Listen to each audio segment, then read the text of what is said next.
Seja bem-vindo a mais esse vídeo e mais um episódio da série Processos Seletivos aqui na Europa, onde eu mostro com detalhes os processos seletivos de empresas de tecnologia aqui na Europa. Eu me chamo Iago, sou desenvolvedor de software aqui em Portugal e hoje eu vou falar para vocês sobre o processo seletivo dessa que é uma das maiores empresas do mundo, a Volkswagen. Então, se você quer conhecer um pouco mais, tome seu assento e fique até o final desse vídeo que eu vou dar detalhes e vou mostrar como é todo esse processo.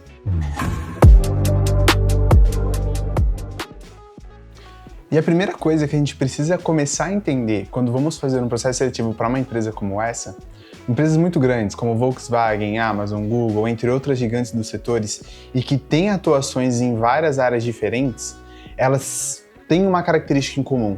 Todas elas se subdividem em outras empresas que prestam serviço para a empresa principal.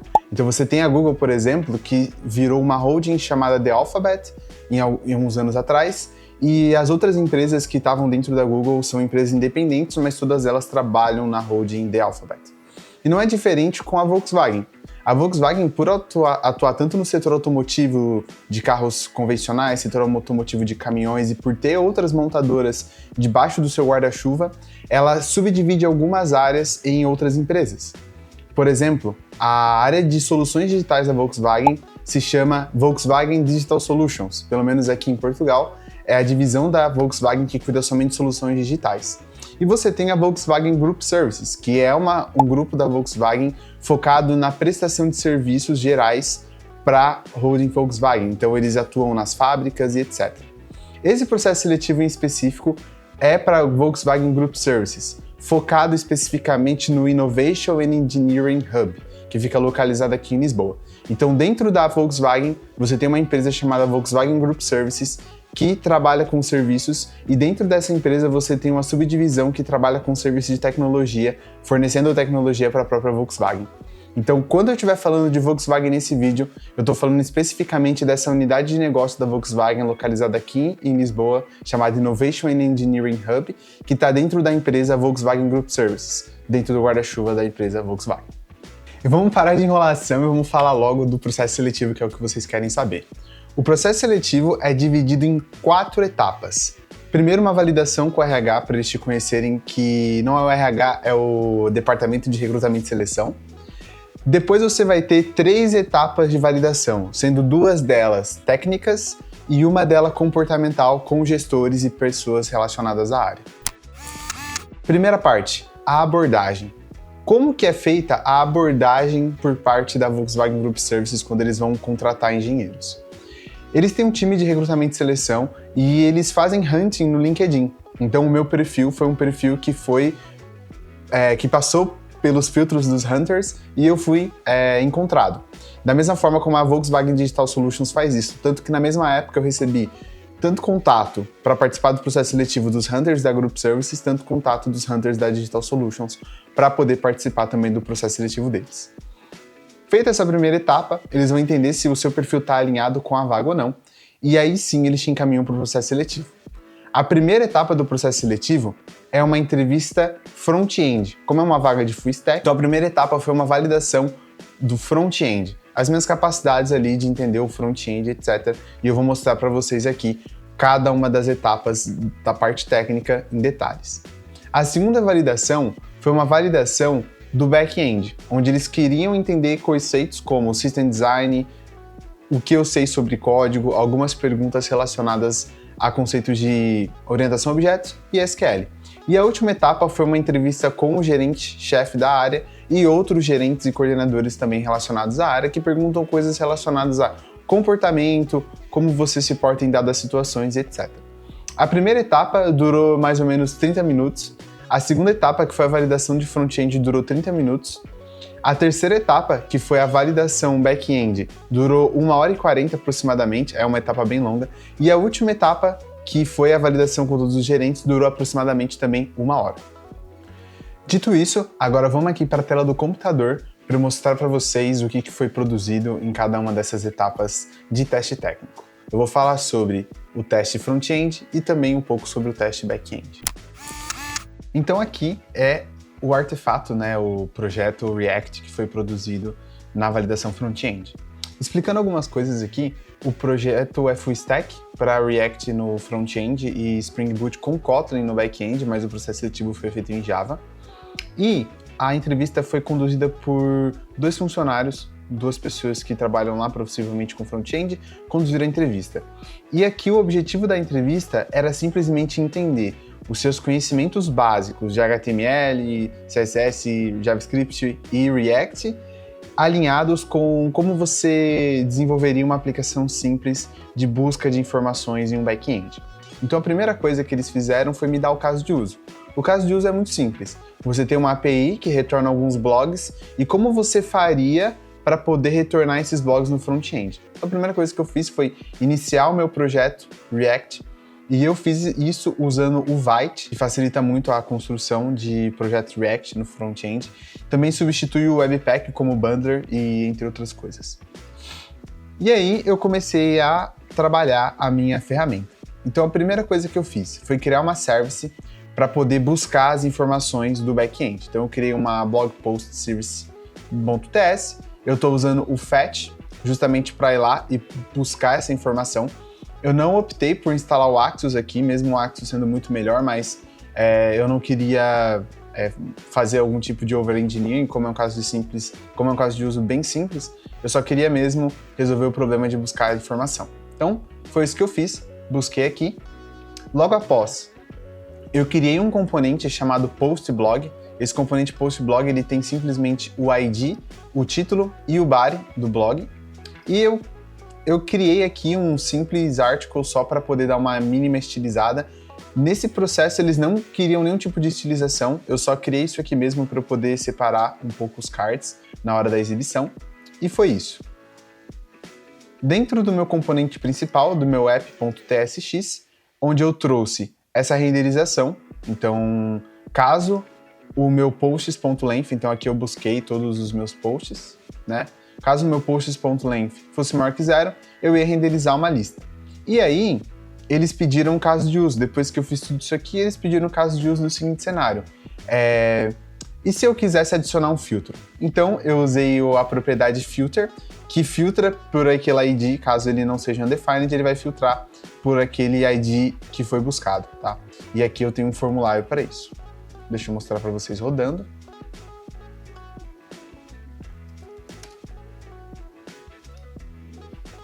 E o aplicativo é basicamente assim. Essa é a visualização que foi feita, tá? Então aqui eles vão perguntar conceitos de TypeScript. Então durante a validação eles querem saber como você lida com tipos. Eles vão perguntar conceitos de fetch. Então como que você resolve as premises, por que algo não deu certo e eles querem saber o porquê que não deu certo e como você resolveria aquilo. Então, por exemplo, aqui você tem uma promise, né? Você fez a requisição, você retornou a promise, e aí você retorna a promise do await.json, porque esse é uma promise, quando você dá o .json, ele cria uma nova promise. Então, por isso que aqui o retorno também é uma promise. E aí, na utilização, você tem que usar aqui um then para poder resolver essa promise e aí setar os dados. Basicamente, do front-end foi essa validação. E passando aqui para a entrevista de back-end, ela foi um pouco mais complexa e durou um pouco mais, né? E justificável. Eles quiseram avaliar conceitos como System Design, programação e algumas perguntas teóricas. Vamos começar com a parte que levou mais tempo, foi aproximadamente 1 hora aqui, só falando sobre System Design. Eles me deram esse caso de uso que você está vendo na tela, de uma pizzaria que tem um cliente aqui, e do lado você tem um servidor que é o Kitchen. E eles me falaram, como você desenharia um sistema de pedidos pensando nesse caso de uso dado? Cliente, pizzaria, o cliente solicita pizzas e etc. E aí eu fui adicionando, né? Adicionei aqui primeiro adicionei só as minhas instâncias como é load balancer, depois adicionei aqui as requisições, e aí foi onde começaram a surgir perguntas. Como você adicionaria mais segurança a essa sua estrutura? Bom, adiciono um auth aqui, um firewall para evitar problemas com bots ou até mesmo ataques de DDoS. Cada cozinha vai ter um ID, então para eu certificar de que aquele envio que está sendo feito está partindo exatamente de uma cozinha que trabalha nessa empresa e por aí vai. E eles começaram a fazer perguntas como, o que acontece se um pedido é feito e o servidor está fora, né? Caiu uma panela caiu um tablet dentro da panela, né? O que vai fazer? Então, você adiciona conceitos como filas e como uma dead letter queue para que essas mensagens que não foram entregues no primeiro momento sejam entregues posteriormente. E também as notificações da cozinha sobre qual é o status do seu pedido, etc e tal. Então, nessa etapa aqui foi mais ou menos 1 hora, justamente porque eu desenhei uma arquitetura inicial, foram feitas perguntas com relação à segurança e à performance, e aí eu fui adaptando, eu fui desenhando conforme as demandas vieram. Nessa etapa, o que eles gostariam de avaliar não era só se você conhecia também os componentes de arquitetura de um sistema básico, mas também como você reage a requisitos dos clientes. Nessa entrevista tinha um arquiteto, e o arquiteto estava sempre colocando situações. E aí, de acordo com as situações, eu ia manejando a arquitetura para lidar com isso.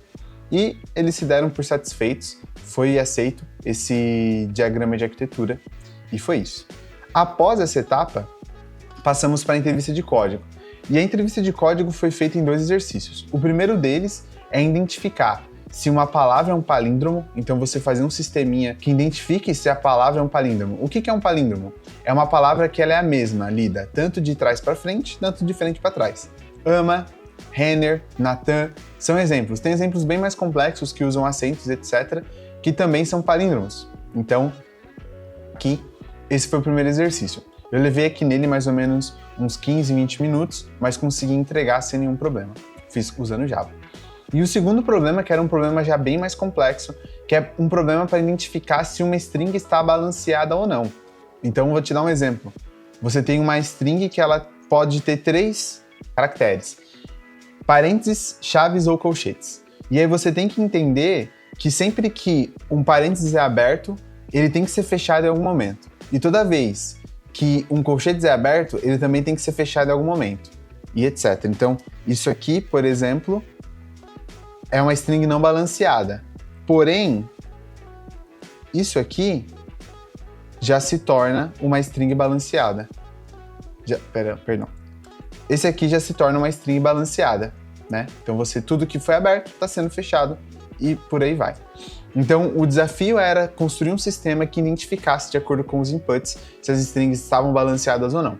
Esse exercício de código eu não consegui resolver. Foi um exercício que eu não consegui resolver por conta do tempo. Eu cheguei até metade do desafio, mas o restante eles optaram por não continuar, passar para a parte de perguntas, justamente por não ter conseguido resolver. Da validação técnica foi basicamente isso. Não tiveram muitas outras questões. Porém, agora a gente pode avançar para a parte comportamental. E esse é um ponto que eu vejo que muitas empresas aqui na Europa, elas pesam muito. Você saber se portar bem, você saber responder bem essas perguntas, porque é como eles avaliam no seu dia a dia. Eu acredito que eles vão muito por aquele conceito do nós contratamos pessoas e formamos técnicos, né? Então, se eu contrato uma pessoa que ela já tem uma formação de caráter, que está alinhado com aquilo que a gente espera, é muito mais fácil treinar o técnico dela do que o contrário. Então, eles vão muito por isso. Isso era algo que eu não via muito no Brasil em processos seletivos e aqui eles pesam muito. Então, essa última etapa foi uma entrevista à parte que durou aproximadamente 1 hora em um outro dia. E basicamente foram perguntas como você lidaria numa situação onde você é um membro novo e você não conhece muito quais são as suas etapas, né? Então, por quais etapas você seguiria para poder ser parte desse grupo o mais rápido possível? Outra pergunta que fazem muito e que fizeram nessa entrevista: como você resolve conflitos com os seus pares, com as pessoas que estão no mesmo nível hierárquico que você? Outra pergunta que fazem muito e fizeram nessa: como você resolve conflitos com o seu gestor? Também é uma outra pergunta que me fizeram e que a resposta ela é crucial, porque o seu futuro gestor está na reunião, então você precisa responder muito bem essa pergunta. Eu sempre vou por um caminho de dados, então sempre que tem uma situação de conflito, eu sempre baseio o meu ponto de vista em dados e eu vou fazer o questionamento para o indivíduo utilizando esses mesmos dados. Mas antes disso, eu sempre faço um disclaimer no sentido de que é uma discussão, é uma situação que vale a pena entrar em conflito, porque mesmo que o conflito seja resolvido, no final todo conflito acaba gerando um desgaste, seja ele mínimo. Então, você tem que escolher se vale a pena entrar naquele conflito ou não. E muitas vezes não vale a pena entrar no conflito. Então essas são perguntas que me fizeram nessa reunião e provavelmente vão fazer para você também nos processos seletivos que você vai participar. Então, se você gostou desse vídeo, curta, se inscreva, deixa seu like e fica ligado que novidades virão e novos capítulos desse processo seletivo vão vir. E aí fica a pergunta, será que eu passei ou não nesse processo seletivo? Vocês vão saber em breve. Valeu e tchau, tchau!